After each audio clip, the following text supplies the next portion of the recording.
You know what they say, out with the old. We don't need you anymore. That was cruel. And in with the new. And now that the Bayformers is a thing of the past and we're officially in the new Bumblebee continuity, there's no better time than now than to determine who's the head robot in charge. What's going on, guys? RBG here, bringing you my top 20 strongest Transformers. Since we now have 2 movies under this new continuity, we have a little something to work with, but that something isn't a lot. So I'm gonna be basing this list on the amount of kills each bot has gotten as well as their screen time. So if you feel like your favorite character deserved to be higher up on this list, then be mad at the writers not giving them that much to do.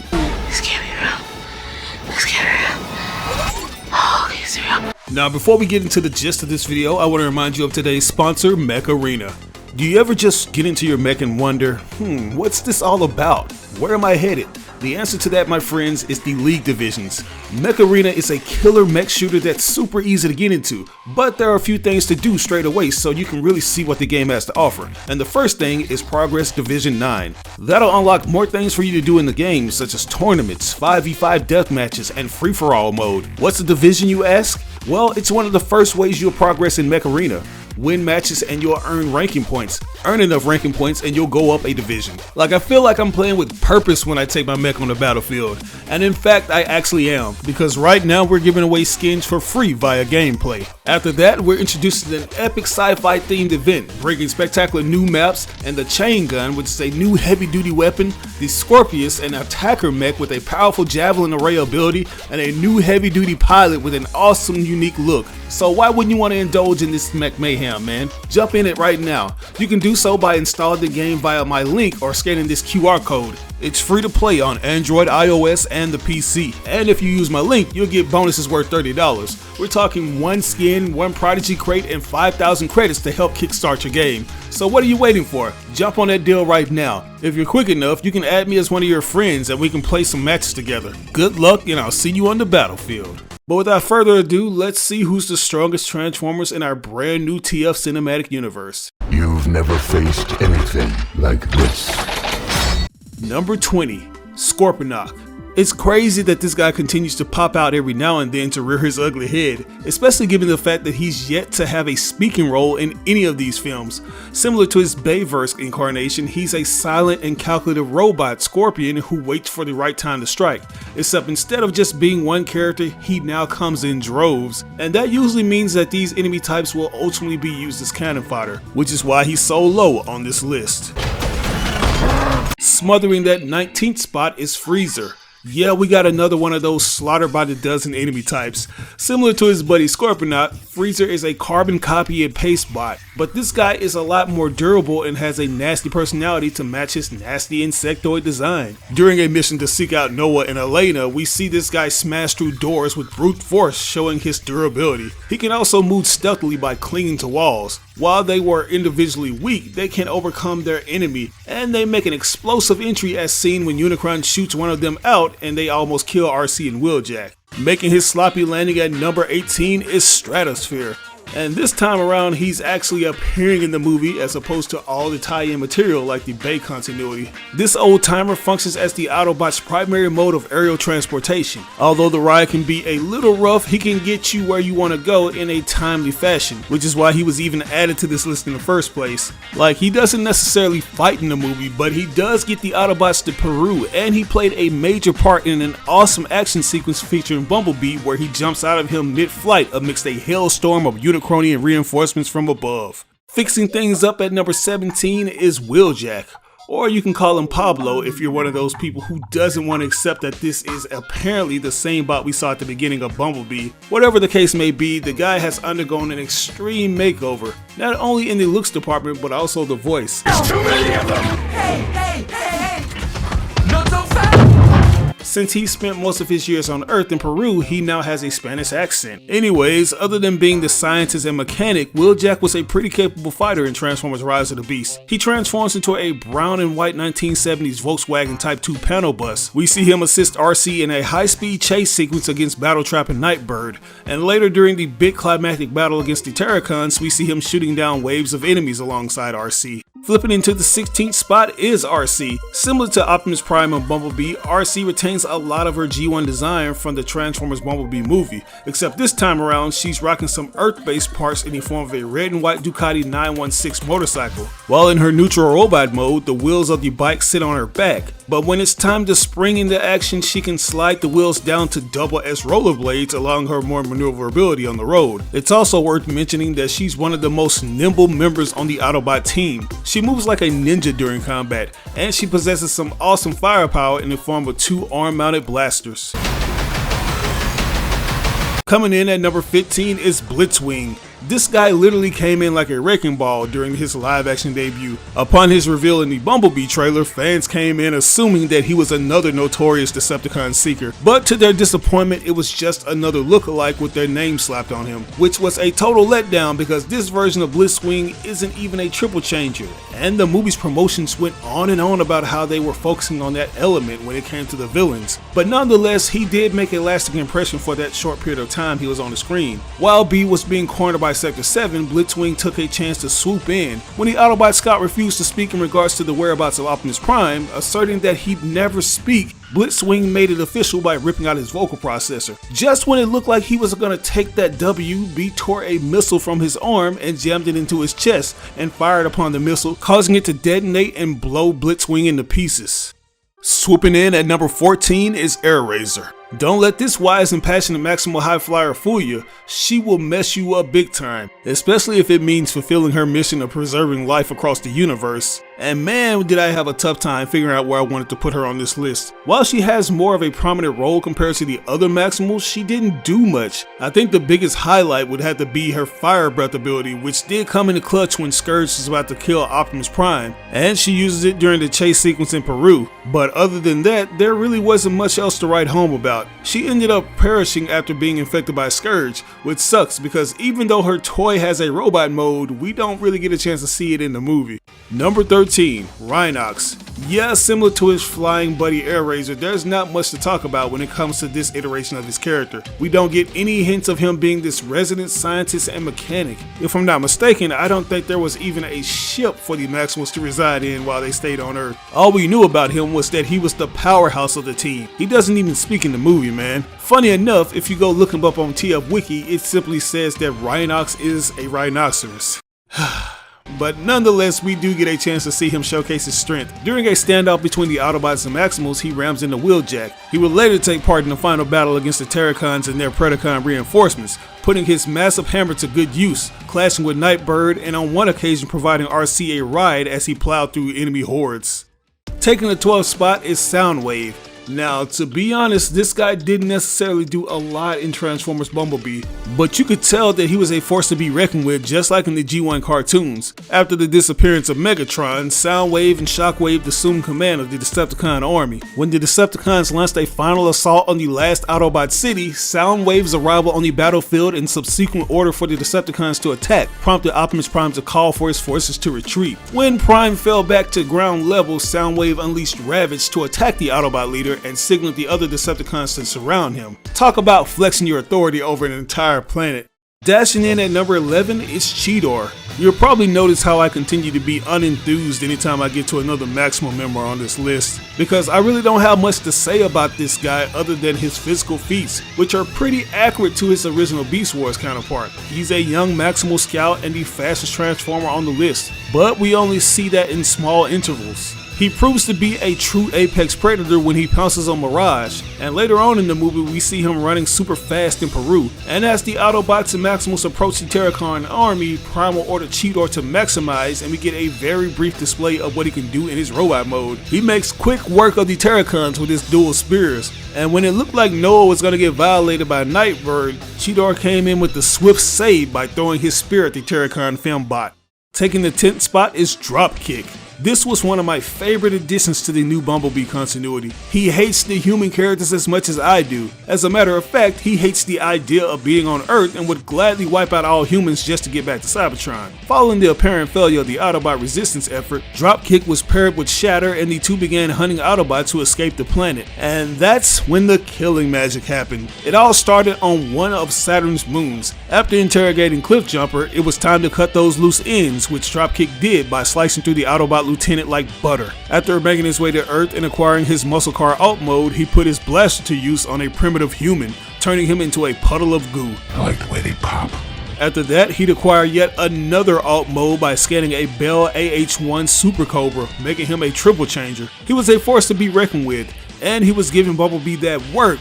However, after transforming into his helicopter form, beat through a chain in his propellers, causing him to revert back to robot form. He began mocking the Autobot scout's poor attempt to contain him, but before he could finish his sentence, the Autobot yanked the chain hard, dismembering him and rupturing his internals.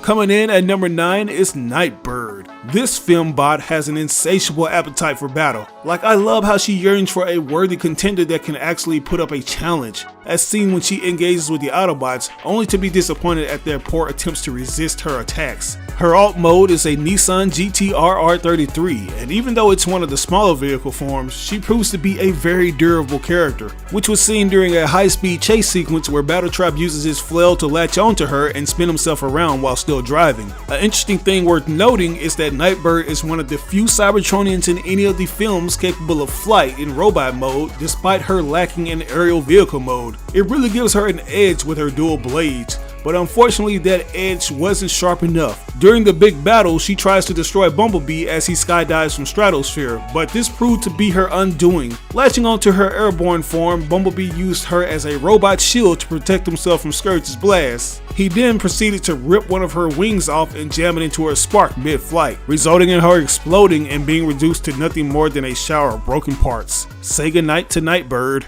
Number 8, Mirage. Consider a breath of fresh air and a much needed shift from the tired formula featuring B as the robot companion to the human protagonist. Mirage is the Autobot who's always eager to steal the show by showing off his unique abilities. We saw his magical bond with Noah begin to take shape once the human tried to carjack him, resulting in one of the best Autobot introductions in the Transformers movies. During a high-speed chase sequence, we see Mirage throw off a police officer by using his hologram technique, and at the end of the movie we see him use it on Scourge. When he's not using his copy and paste technique, he can actually shapeshift into different vehicles. The guy really lives up to his name, but he's not the best in terms of actually fighting capabilities, as seen when Nightbird puts him to shame, as seen when Cheetor gets the drop on him, causing him to squeal like a girl, stranger danger, and when Scourge basically dismantles and almost destroys him. Landing in at number 7 is Shatter. This Decepticon is as ruthless as she is manipulative in her pursuits. She just has a way of always getting what she wants through others, as seen when she orders Dropkick to do away with Cliffjumper and when she convinces Sector 7 to capture Bumblebee after claiming he's a dangerous criminal wanted on Cybertron. I just love a robot that's smooth with their words. But despite doing things cleverly, she doesn't mind doing things the old-fashioned Decepticon way. Similar to her partner Dropkick, she possesses 2 alt modes consisting of a Plymouth GTX muscle car and a Harrier jump jet, which makes her a triple changer. And she's a very capable fighter, as we see when she almost kills Bumblebee. Just when she was about to deal the final blow to Bumblebee, he shot a hole in the dam, causing her to be caught in the drift and crash into a dock. Number 6, Battletrap. The custom-made machine built for mayhem, Battletrap simply relishes in the viscera and fury of battle. He puts in that work with his left fist, which is capable of unleashing an electrically infused flail which he used to ward off Optimus Prime and the other Autobots. If you didn't notice, he uses it a lot. As mentioned earlier, he used it to cling onto Nightbird and fire off missiles at RC and Wheeljack. It proved to be a very effective tool, but it also proved to be his downfall. At the end of Rise of the Beast, he tried to whip out his flail, but Optimus Prime catches it and rips off his left arm as Optimus Prime proceeds to slice off his leg. Optimus Prime then uses the disembodied flail to smash his head into pieces. Man, they should have gave my boy a heads up. Capping things off at the top 5 spot is Bumblebee. Originally known as B-127, Bumblebee is the small Autobot scout with a big spark. Despite his small stature, he's literally carried the franchise on his back, garnering a huge following in the process. According to his toy bio, he learned hand-to-hand combat at the most prestigious combat training center on Cybertron, which explains why he's racked up a ton of W's on the battlefield. No matter how much he's backed into a corner or seems like he's knocking on death's door, he's always managed to claw his way to victory, as seen when he destroys Blitzwing with his own missile, or when he turns Dropkick's inners into a mechanical smoothie. You think these little chains can hold? And do I even have to mention what he did to Shatter? You kill us both! And let's not forget about what he did to Nightbird, where he impels her Spark with her own wing. Yeah, he's not getting killed off anytime soon. Swinging to the number 4 spot is Optimus Primal. This big bot is a true king of the jungle and a leader to his Maximal faction. While the recently arrived Autobots disguise themselves from prying human eyes, Primal has walked among the tribes of South America for many thousands of years, and in that time has come to regard humans as trustworthy friends and capable allies. He has a way of seeing the good in the Earthlings, which he would later teach his ancestor Optimus Prime to do. He's built tough, and in my honest opinion, he has the perfect robot in alt mode. Like, no matter what form he's in, he can easily best any opponent in combat. Since he's a giant and powerful gorilla, he can do things that Transformers can do in their robot mode, such as punch and grapple his enemies. And once he's in his robot form, that super great ape strength gets applied to speed and agility. We see that put to use when he transforms to face off against Battletrap. As mentioned earlier, he smashes the Terricon's head to bits with his own mace. Well, that's just prime.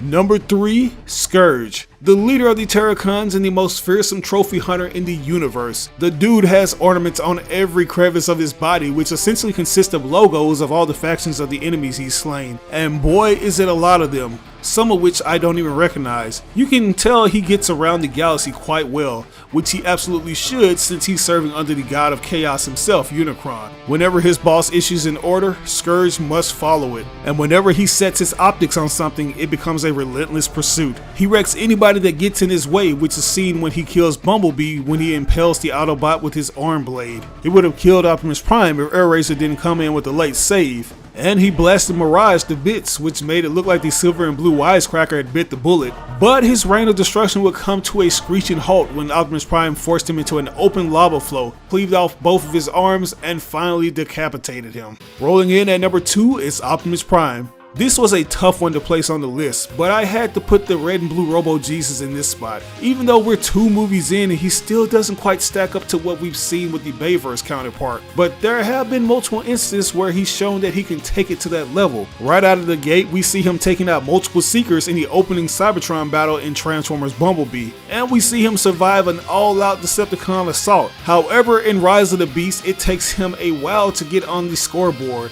In his first encounter with Scourge, he's overpowered and almost killed by the Terracon general. He encounters Scourge again in Peru, and we see him get in a good shot on his face. You could really tell that Robo Jesus was just getting warmed up. During the big battle, we see him annihilate many Terricons, and he destroys a gate that's about to deploy even more of them. As mentioned earlier, he aided in killing Battletrap, and he kills Scourge by decapitating him, and he steals back the Autobot insignia and gives it to Bumblebee. Number 1, Unicron.